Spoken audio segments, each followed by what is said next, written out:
Disturbing stories involving babysitting, and this is the murder of Pamela Mason. 1964, 14-year-old Pamela Mason posted a flyer at a laundromat in Manchester, New Hampshire, advertising her services, and it wasn't long until an unidentified man answered Pamela's ad, phoned her to say he needed a babysitter, and on January 13th, Pamela left her home to go meet the man.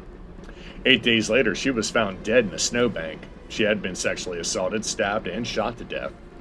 Authorities noticed similarities between Pamela's death and the murder of an 18-year-old Manchester woman named Sandra Valade, which had occurred 4 years earlier. Weeks after Pamela's murder, a laundromat employee named Renya Paquette told authorities she had seen a man named Edward Coolidge taking an interest in Pamela's babysitting flyer and believed him to have killed her.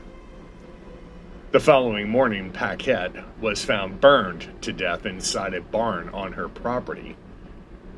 After incriminating evidence was discovered in Coolidge's vehicle and his home, he was arrested and charged with Pamela Mason's murder. He was found guilty and sentenced to life in prison. However, the conviction became the subject of controversy as the searches to obtain evidence against Coolidge were believed to be unconstitutional. The case made it all the way to the United States Supreme Court in 1971.